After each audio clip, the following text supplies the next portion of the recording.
Hello everyone, welcome back to my channel. मैं mafia classmate का last episode लेकर आई हूँ। प्लीज़ प्लीज़ कमेंट करके बताना ये एफएफ कैसा लगा है आपको, और ऐसे ही मेरे साथ बने रहना। और क्या कहूँ, चलिए शुरू करते हैं। इसका लास्ट एपिसोड है। तो पिछले एपिसोड में हमने देखा था विंग ने एक बेबी बॉय को बर्थ दिया था। वो एक अल्फ़ा है और उसके आने से हर कोई खुश है। विंग और वांग जी के करीबी लोग, हर एक इंसान बहुत ही ज़्यादा खुश है। विंग का हालत भी सही है, बस वो अभी नींद में है। तो अब हम आगे देखते हैं। वांग जी बेबी को अपने गोद से उतार ही नहीं पा रहा था। वो छोटा सा बेबी वांग जी के शर्ट को मजबूती से अपने हाथों के अंदर पकड़ा हुआ था। सारे जो लोग हैं ना, वो हैरान थे। उसका मुंह अभी भी फूला हुआ था। जो नर्स है वो आई, और आने के बाद वो बेबी को लेना चाहती थी, क्योंकि अभी बेबी को फीड कराने का वक्त है। विंग अभी बेहोश है तो नर्स बेबी को फीड करवा देंगी, लेकिन वो बेबी को ले ही नहीं पा रही थी। जैसे ही वांग जी बेबी को नर्स के पास देना चाह रहा था ना, वैसे ही बेबी रोने वाला फेस बना रहा था। 2-3 बार ऐसा होते ही नर्स ने मुस्कुराकर कहा, मिस्टर लान, लगता है आपका बेबी आपको छोड़कर नहीं जाना चाहता। आप हमारे साथ चलिए, आप ही उसे फीड करवा दीजिए। ये सुनकर वांग जी बहुत ही ज़्यादा नर्वस हो गया। क्या वो कैसे फीड करा सकता है? मतलब बेबी को फीड कराना कोई ऐसे नॉर्मल टास्क तो नहीं है, या फिर कोई मैथमेटिक्स तो नहीं है जो वांग जी ऐसे ही कर देगा। खैर, बेबी का सच में फीडिंग का टाइम हो चुका था, इसलिए उसे ले जाया गया। वांग जी उसके साथ गया, मतलब वांग जी उसे लेकर गया। और फिर नर्स जैसे जैसे बोल रहा था ना, वैसे वैसे वांग जी धीरे धीरे बेबी को फीड करवाने लगा। विंग के पास मिल्क आ चुका है, बट डॉक्टर ने अभी विंग का मिल्क बेबी के लिए एकदम ही मना कर दिया है, क्योंकि विंग के शरीर में एनास्थीसिया का असर है, और वो मिल्क अगर बेबी पिएगा तो उसके लिए ये बुरा होगा। मतलब वो भी शायद सो जाएगा ऐसे घंटों घंटों तक, जो बेबी के लिए अच्छा नहीं है। जब तक विंग नींद से ना जागता है तब तक विंग बेबी को फीड नहीं करवा सकता। तो अभी ऐसे नॉर्मल मिल्क जो होता है ना बेबीज़ के लिए, वही वांग जी बेबी को फीड करवा रहा था। कुछ देर बेबी को खिलाने के बाद अब वो नहीं खाना चाहता, बिल्कुल नहीं। वो अपने मुंह को बार बार फेर रहा था। वांग जी जैसे ही उसे फीड करवाने की कोशिश कर रहा था, वो बार बार अपना मुंह इधर उधर फेर रहा था, जिसे देखकर नर्स ने कहा, मिस्टर लान, लगता है बेबी का पेट भर गया है। वांग जी ने बस ओह कहा। बस इतने से ही मिल्क में बेबी का पेट कैसे भर सकता है, वांग जी सोच रहा था। फिर उसने सच में बेबी को देखा। हाँ, इतना छोटा सा बेबी है, इसका पेट कितना ही बड़ा होगा। फिर वांग जी ने अपनी बेबी को क्लीन किया टिश्यू से, और उसे लेकर विंग के पास आ गया। अब बेबी धीरे धीरे अपनी आंखों को बंद कर रहा था। उसे अब सोना है, उसे नींद आ रहा था। वांग जी ने उसे देखा और अपने सीने से लगा लिया और धीरे से कहा, तुम सो जाओ। जैसे कि बेबी समझता है वांग जी की बातों को, बेबी ने अपनी आंखों को बंद कर लिया था। ये देखकर सारे लोग हैरान थे। नी मिंजू ने कहा, लगता है बेबी को अपना डैड बहुत ही ज़्यादा पसंद आया। वांग जी ने इस पर कोई रिएक्शन नहीं दिया, जिसे देखकर सॉन्ग लैन ने पूछा, क्या हुआ सर, कुछ परेशानी है? वांग जी ने उदास होते हुए कहा, ये मेरे पास आके मुस्कुराया नहीं, मेरे अलावा हर किसी के पास जाके इसने मुस्कुराया। क्या ये मुझे पसंद नहीं करता? यह सुनकर सब सोच में पड़ गए। हाँ, ये बात तो है। फिर सबने सोचा कि बच्चा है, शायद सबने उसे बारी बारी गोद में लिया ना, लास्ट में शायद वो इरिटेट हो गया है। यही बात सबने वांग जी को समझा दिया था। वांग जी भी अपने दिल को ये बात समझा रहा था कि हाँ, उसका बेबी सच में शायद इरिटेट हो गया था मुस्कुराते मुस्कुराते। बेबी सो चुका था। वांग जी ने अब बेबी को विंग के पास ले जाकर, विंग के पास एक काट रखा हुआ था, बेबी काट, वहाँ पर उसने सुला दिया बेबी को, और फिर वो विंग के पास बैठ गया। विंग को होश आने में अभी भी कुछ वक्त बाकी है, तो वांग जी बस विंग को देख रहा था। कुछ लोग घर चले गए थे विंग को देखने के बाद, जैसे कि अंकल कुरैन, जियांग फैमिया, जियांग चैंग, लैन शिचैन, ये सब घर चले गए थे। ये मंजू मेंग्याओ को लेकर वापस हॉस्पिटल चला गया था। हाँ, उन दोनों ने एक नया शुरुआत ज़रूर किया था, शादी ज़रूर हो गया था उन दोनों के, लेकिन अभी भी मेंग्याओ ठीक नहीं हुआ था, उसे रिकवर करने में अभी भी वक्त लग रहा है, इसलिए उसे हॉस्पिटल जाना ही पड़ता है। फ़िलहाल वो हॉस्पिटल में रहता नहीं है, लेकिन हर दिन या 2 दिन बाद उसे हॉस्पिटल जाना ही पड़ता है अपनी घावों को दिखाने के लिए। चोट से ज़्यादा इन्फेक्शन खतरनाक होता है। चोट अगर सही से टेक केयर किया जाए तो कुछ वक्त में ठीक हो जाता है, लेकिन इन्फेक्शन अगर उसे सही से ट्रीटमेंट नहीं किया जाएगा तो वो और भी ज़्यादा फैलता जाएगा और इंसान को मार भी सकता है। मेंग्याओ अपने 1 महीने के इन्फेक्शन को ठीक करने के लिए 1 साल से ज़्यादा वक्त उसे लग जाएगा, ये उसे पता है। खैर, उसके साथ उसका फैमिली है, निये मिंजू है, निये हुएसांग है और इतने सारे दोस्त भी तो हैं, विंग, वांगजी और बाकी सब। वो सबके साथ इस वक्त को ज़रूर पार कर लेगा, ज़रूर। फिलहाल हॉस्पिटल में वांगजी, निये हुएसांग, सोंगलैन और विंग थे। मतलब विंग तो सोया हुआ था। निये हुएसांग और सोंगलैन को भी वांगजी ने कहा था कि तुम दोनों रेस्ट लेकर आओ, क्योंकि लगभग 6 घंटे से सब यहाँ पर है। तो उसने कहा कि जाओ, जाके रेस्ट लेकर आओ। बट निये हुएसांग वो नहीं जाएगा और सोंगलैन यहाँ पर इसलिए है कि अगर उसे कुछ इम्पॉर्टेंट काम आ जाए, जैसे कि हॉस्पिटल में बहुत सारे फॉर्मेलिटीज़ होते हैं, बेबी के बर्थ के बाद भी बहुत सारे काम होते हैं, तो उन सारे कामों के लिए वांगजी को ना जाना पड़े, इसलिए सोंगलैन यहाँ पर है। खैर, लगभग 3 घंटे बाद जाके विंग को होश आया। वो धीरे धीरे अपनी आँखों को खोलता है और अपने आप को महसूस करने की कोशिश करता है। हाँ, एनेस्थीसिया का असर थोड़ा कम तो हो गया है, लेकिन फिर भी अभी भी विंग को बहुत अजीब फील हो रहा था। वो अपनी बॉडी को ठीक से फील नहीं कर पा रहा था, तो उसे कुछ वक्त लगा ये समझने में कि वो कहाँ पर है। हालांकि जब उसने आंखें खोला था तभी वांगजी उसके आंखों के सामने आ गया था और वांगजी कुछ बोल रहा था, लेकिन विंग लंजा क्या बोल रहा है वो समझ नहीं पा रहा था। वो बस अपने लंजा को मुंह खोलते हुए और बंद करते हुए देख पा रहा था। क्या बोल रहा है, कुछ भी कानों के अंदर नहीं घुस रहा था। कंफ्यूज होके विंग कुछ देर वांगजी को घूरता रहता है और फिर जाके धीरे धीरे उसके कानों में वांगजी का आवाज़ जाने लगता है। वांगजी पूछ रहा था, विंग कैसा लग रहा है, तुम उठ गए, ठीक लग रहा है ना, कहीं दर्द तो नहीं हो रहा, बताओ मुझे। विंग ने वांगजी की बातों को सुना और अपने मन में खुद ही सोचा, दर्द दर्द क्यों होगा। तभी विंग का दिल खुद से ही जैसे जवाब देता है कि बेबी। विंग को याद आया और वो हड़बड़ा गया। हड़बड़ाहट में उसने अपने बॉडी को हिलाने की कोशिश किया और उसे अपने बेली पर बहुत तेज़ दर्द महसूस हुआ। उसके मुंह से एक दर्द भरा चीख निकल गया। डॉक्टर्स जो विंग के करीब थे उन्होंने तुरंत विंग को शांत किया और बोला, प्लीज़ मिस्टर वी शांत हो जाइए, वरना स्टिचेस वो खुल जाएंगे, आपको अभी पूरा रेस्ट करना है। विंग को रियलाइज़ हुआ, हाँ स्टिचेस, उसका सी सेक्शन हुआ है। विंग ने उस दर्द को दांत पीस कर सह लिया और फिर अपनी आंखों को खोलकर धीरे से पूछता है, मेरा बेबी। जैसे विंग ने ये कहा ना, वांगजी ने तुरंत विंग को दिखाया, वो रहा, वो सो रहा है अभी। विंग ने अपने गर्दन को थोड़ा सा हिलाया और देखा, बेबी सच में सो रहा था। विंग उसका चेहरा सही से नहीं देख पा रहा था, इसलिए उसने वांगजी से कहा, लंजा मैं उसे नहीं देख पा रहा हूँ। वांगजी ने विंग को और कुछ बोलने का मौका नहीं दिया। वांगजी बेबी को उठाता है और विंग के पास लाकर सुला देता है। विंग अपने गर्दन को घुमाकर बेबी को देखने लगता है। वो आराम से सो रहा था। बेबी को देखते ही विंग के आंखों में आंसू आ गए। इतना दर्द जो विंग सह रहा है, इतना कुछ, ये पूरा 9 महीने का जो सफ़र विंग ने तय किया है, ये सच में बहुत खूबसूरत है, सच में बहुत खूबसूरत है। विंग ने अपने आंसुओं को पोंछा और बेबी के गालों पर हल्के से टैप किया। बेबी जो थोड़ा हिल उठा, लेकिन वो उठा नहीं।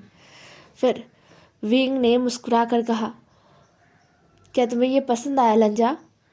ये अजीब सवाल था। वांगजी ने विंग को कुछ देर देखा और फिर हंस पड़ा। उसने कहा, हाँ, मुझे क्यों नहीं पसंद आएगा।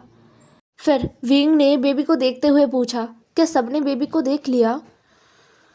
वांग जी ने हूँ कहा और बताया कि कैसे सब विंग के लिए बहुत ज़्यादा टेंशन में थे। अंकल जियांग भी आए थे, लेकिन उनका तबीयत सही नहीं है और अंकल का भी तबीयत सही नहीं है, इसलिए उन दोनों को वांग जी ने ही भेज दिया है। और जियांग चंग अंकल जियांग के साथ गया है और शिचनगा अंकल के साथ। निये मंजू मिंग्याओ को लेकर हॉस्पिटल गया है क्योंकि आज मिंग्याओ का हॉस्पिटल जाने का डेट है, उसे चेकअप करवाना है। निये हुएसांग बाहर बैठा हुआ है और सॉन्गलैन भी है। बस इतना कहा ही था वांग जी ने, उसके तुरंत बाद निये हुएसांग केबिन के अंदर आ गया। वो सीधा विंग के पास गया और विंग के गालों को अपने दोनों हाथों से पकड़ के सीधा रो पड़ा। उसने कहा, वी तुम्हें पता है ये कितना क्यूट है, तुमने तुमने सच में एक बेबी को बर्थ दिया है और वो भी इतना अडोरेबल, तुमने बहुत अच्छा काम किया है। ये हुएसांग विंग को जैसे कोई बच्चा अगर कुछ चीज़ अच्छा करे उसके पेरेंट्स कैसे अप्रिशिएट करते हैं वैसे कर रहा था, जिसे देखकर विंग हंस पड़ा। वो हंस रहा था, हालांकि हंसते हुए उसके पेट में दर्द हो रहा था, लेकिन फिर भी वो अपने हंसी को कंट्रोल नहीं कर पा रहा था निये हुएसांग के शब्दों को सुनकर और उसका एक्सप्रेशन देखकर।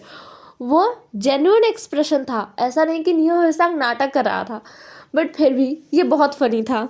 सॉन्गलैन निये हुएसांग के पीछे खड़ा था। उसने निये हुएसांग को विंग से दूर करते हुए कहा, निये हुएसांग यंग मास्टर को परेशान मत करो, उनका तबीयत अभी सही नहीं है। निये हुएसांग ने सॉन्गलैन की तरफ मुड़ा और वो उतना ही, मतलब उसने कुछ बुरा नहीं माना इस बात का। ऊपर से वो एक्साइटमेंट में कहता है, सॉन्गलैन देखो मुझे भी ऐसा ही बेबी चाहिए, ठीक ऐसा, और फिर ऐसा मैं और विंग फ्रेंड्स है वैसे ही मेरा बेबी और विंग का बेबी फ्रेंड्स होंगे। ये क्या हो गया, मुझे विंग के साथ ही शादी कर लेना चाहिए था, है ना? मैं लेट हो गया, चलो शादी करते हैं, वरना हमारा बेबी बहुत लेट पैदा होगा। एक तो अभी से ही वो लेट हो गया है 1 साल। सॉन्गलैन एकदम स्टैचू बन गया था। वांग जी जो अपने आंखों को सिकोड़ कर सॉन्गलैन और निये हुएसांग को देख रहा था, हालांकि सभी को पता है उन दोनों के बारे में, बट फिर भी। और विंग हंस पड़ा। वो अपने हंसी को कंट्रोल करते हुए निये हुएसांग का हाथ पकड़ता है और कहता है, हुएसांग तुम इतना चिंता मत करो, मेरा बेबी एक अल्फा है तो तुम एक ओमेगा को बर्थ देना, फिर हम दोनों उन दोनों का शादी करवा देंगे। ये सुनकर निये हुएसांग को ये प्लान सबसे बेस्ट लगा। उसने कहा, यही होने वाला है। इन दोनों की बातों को सुनकर सॉन्गलैन और वांग जी के दिमाग में एक ही बात आया कि अरे बेबीज़ बड़े होके किसे पसंद करेंगे, ये तो उन पर डिपेंड करेगा ना, मतलब हम पेरेंट्स जो पसंद करेंगे वो उन्हें ना भी पसंद आ सकता है, तो पहले से क्यों ये सब सोचना।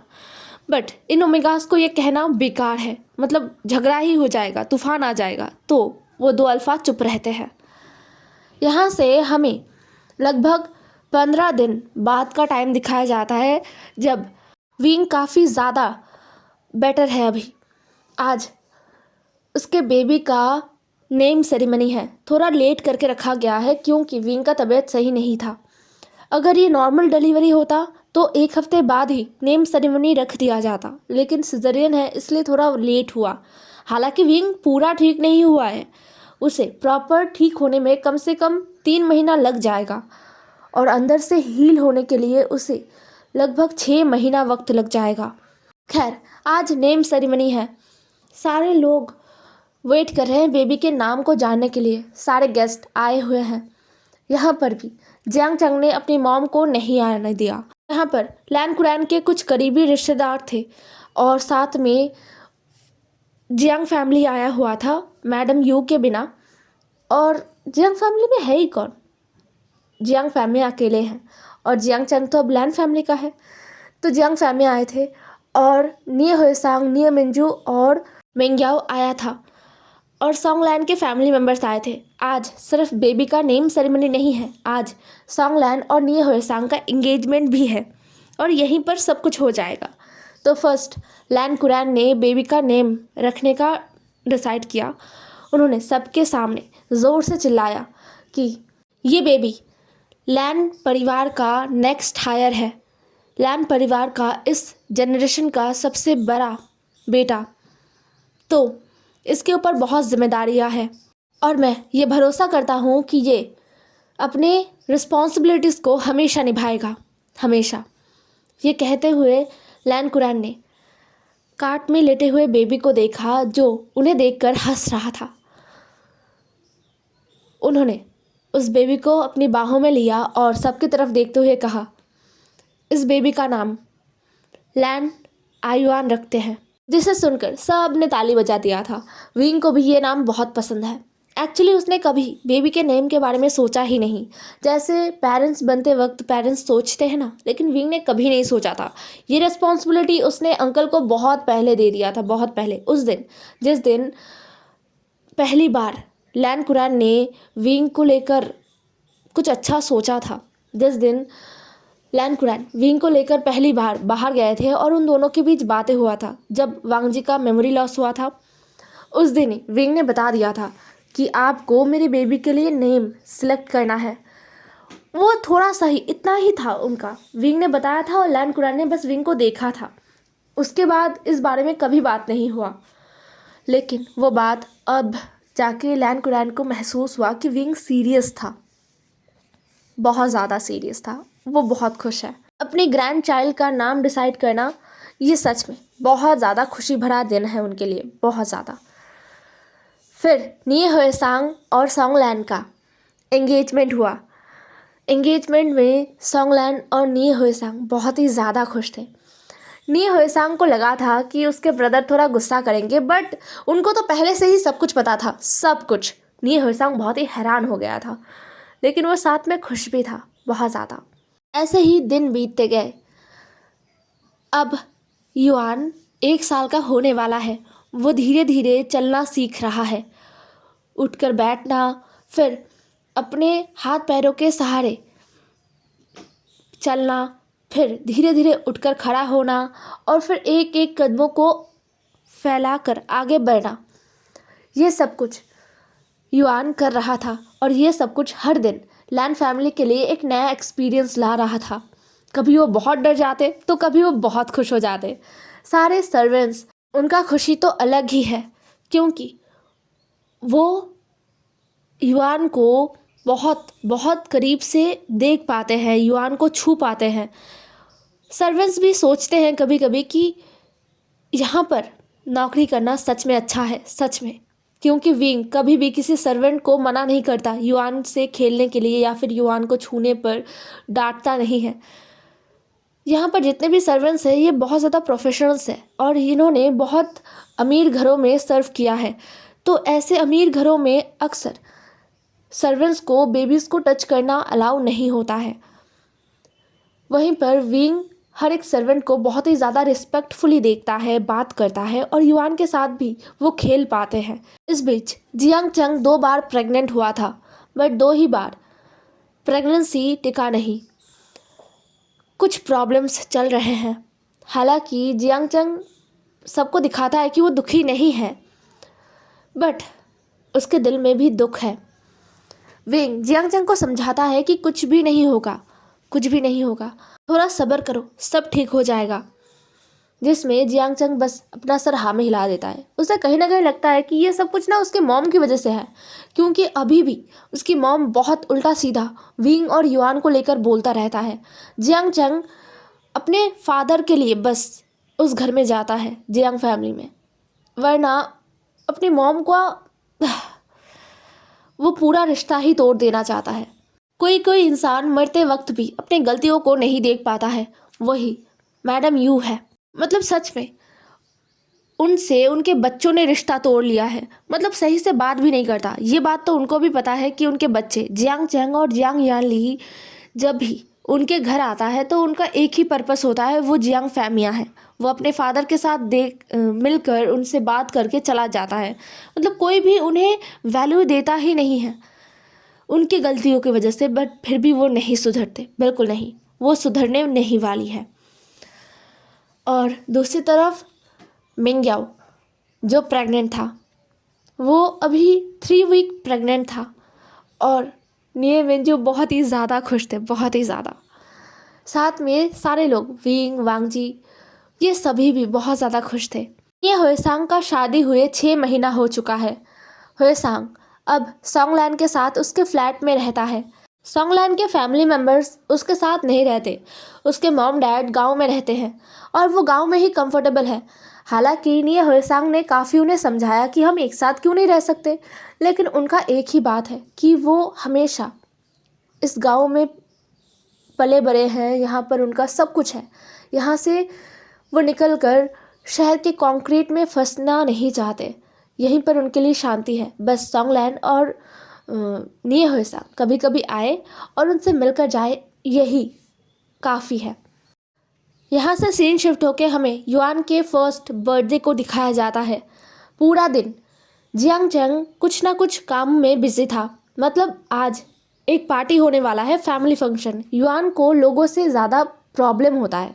मतलब ऐसा नहीं कि वो डर जाता है या फिर कुछ, वो बस अपना मुंह फुला कर रखता है और किसी से बात नहीं करता। कम लोग होंगे, उसके जान पहचान के लोग होंगे तो वो बात करता है, हंसता है। लेकिन ज़्यादा लोग हो जाएंगे ना तो वो कुछ भी नहीं बोलेगा, जैसे कि वो बोलना सीखा ही नहीं। हालांकि वो अभी फ्लुएंटली बोल नहीं पाता, वो ऐसे अटक अटक के चीज़ों को बोलता है, बट फिर भी बहुत लोग हो जाए तो वो उतना भी नहीं बोलता। इसलिए उसके बर्थडे पार्टी में उसके जाने पहचाने लोगों को ही इनवाइट किया गया था। पूरा दिन जियांग चंग को थोड़ा अजीब लगा। थकावट महसूस हुआ, जैसे कि उसका पूरा शरीर दर्द कर रहा है, ऐसा महसूस हुआ। लेकिन युआन का बर्थडे है, वो बिल्कुल भी बैठ नहीं सकता, बिल्कुल नहीं। विंग जो खुद भी युआन के लिए कुछ केक्स और कुकीज़ बना रहा था। युआन को होममेड चीज़ें पसंद है। हाँ, विंग मन में सोचता है कि ये तो पूरा लंजा का कॉपी पेस्ट बन गया। सच में होममेड चीज़ें किसे पसंद आते हैं? मतलब बच्चों को तो जंक फूड पसंद आते हैं ना, लेकिन युआन वो जंक फूड की तरफ नज़र भी नहीं डालता। यहाँ तक कि वो चॉकलेट्स को भी पसंद नहीं करता, जो बहुत हैरान कर देने वाला है। खैर, सब कुछ रेडी करके शाम को सारे गेस्ट आ चुके थे। निये फैमिली, लैन फैमिली, जियांग फैमिया, ये सब इकट्ठे थे और युआन उनके बीच कैंडल को बुझा देता है फूंक मारकर और फिर केक कट करता है। पहला पीस वो अपने ग्रैंडपा को खिलाता है और फिर अपने डैड को, मॉम को, अंकल को, जियांग चंग को और फिर बाकी सारे लोगों को खिलाता है। फिर सभी युआन को अलग अलग गिफ्ट्स देने लगे। तभी युआन ने जियांग चंग की तरफ देखा और बोला, अंकल जियांग, मेरा गिफ्ट कहाँ पर है? जियांग चंग हैरान हो गया, वो भूल गया था। ओह शिट, सारा डेकोरेशन करते करते वो भूल ही गया युआन के गिफ्ट के बारे में। उसने मुस्कुराकर कहा, वो गिफ्ट। लेकिन जियांग चंग और कुछ बोल नहीं पाया, वो गिर पड़ा। सब हैरान हो गए थे, क्या हो गया? चनगा ने तुरंत जियांग को उठाया और उसे होश में लाने का कोशिश किया। वांगजी ने डॉक्टर को कॉल किया। डॉक्टर लगभग 15 मिनट बाद ही पहुंच गए थे और उन्होंने जियांग चंग को चेक किया। तब तक जियांग चंग को होश आ गया था, बट डॉक्टर ने जियांग चंग को अच्छे से चेक किया। पहले सबको लगा शायद जियांग चंग पूरा दिन इतना ज़्यादा काम कर रहा था ना, मतलब पूरा दिन वो युआन के पीछे पीछे घूम रहा था और डेकोरेशन का काम भी उसने अकेला ही संभाला है, तो शायद इसलिए वो थक गया होगा। लेकिन ऐसा नहीं था। डॉक्टर ने अच्छे से चेक किया और कहा, कॉन्ग्रेचुलेशन मिस्टर लैन, आप फादर बनने वाले हो मिस्टर शिचैन। ये सुनकर सब पहले तो शॉक्ड हो जाते हैं और फिर खुश हो जाते हैं, लेकिन जियांग चंग वो खुश नहीं हो पाया क्योंकि यही खुशी 2 बार उससे मिल चुका है और इस बार अगर बाकी 2 बार की तरह हुआ तो। शिचैन भी बहुत ज़्यादा परेशान हो गए। उन्होंने कहा, कितना कितना वीक चल रहा है? डॉक्टर ने शिचैन की तरफ देखते हुए कहते हैं, ब्लड टेस्ट करवा लीजिए, पता चल जाएगा। सब उस दिन खुश तो हुए थे, लेकिन सारे लोगों के अंदर एक टेंशन था कि इस बार भी पिछले 2 बार की तरह ना हो जाए। अगले दिन शिचैन जियांग चंग को लेकर डॉक्टर के पास गया और ब्लड टेस्ट करवाया तो उन्हें पता चला जियांग चंग लगभग 12 वीक प्रेग्नेंट है, ऑलमोस्ट 3 मंथ। और मतलब जिस डॉक्टर के पास वो गए थे वो जियांग चंग को पहले से ही ऑब्जर्व कर रहे थे, तो उन्होंने इस बार श्योरिटी देते हुए कहा कि इस बार कुछ नहीं होगा। 3 मंथ ऑलरेडी हो चुका है और बेबी एकदम सही है, तो इस बार कुछ नहीं होगा। जियांग चंग इतना खुश हुआ था ना उस दिन, वो बहुत रोया और फिर घर आके सबको ये जब बता दिया गया ना तो सभी खुश हो गए थे। जियांग चंग ने युआन को अपनी बाहों में लिया था और बोला था कि तुमने मुझसे गिफ्ट मांगा था ना, तुम्हें एक बेबी ब्रदर या सिस्टर मिलने वाला है, क्या ये गिफ्ट काफ़ी है? युआन ने मुस्कुराकर अपना सर हाँ में हिला दिया था और बोला था हाँ, ये बहुत अच्छा गिफ्ट होगा। सभी खुश थे, सभी अपने अपने लाइफ में सेटल थे, सबकी ज़िंदगी में अलग अलग खुशियाँ आ चुका था। ये हुएसांग सोंगलैन अभी फ़िलहाल बेबी के लिए तैयार नहीं है और ऑब्वियसली निये मिंजू और मिंग्याओ उनका तो बेबी आने वाला है और साथ में ये गुड न्यूज़ भी मिल गया कि जियांग चंग भी प्रेग्नेंट है। तो सभी अपने अपने लाइफ में बहुत हैप्पी रहने वाले हैं। तो इसी के साथ ये एपिसोड और ये एफएफ भी ख़त्म होता है। आई नो आप सबको लग सकता है कि मैं बाकी लोगों के बेबीज़ को क्यों नहीं दिखा रहा हूँ, बट आई फील कि यहीं पर स्टोरी ख़त्म होना चाहिए और मैंने यहीं पर कर दिया है। बाकी आप लोग इमेजिन कर सकते हो अपनी तरीके से। एंड हे, न्यू एफएफ आने वाला है, वंशन हिस्टोरिकल एफएफ होगा। तो बाय बाय, न्यू एफएफ के साथ मिलूँगी।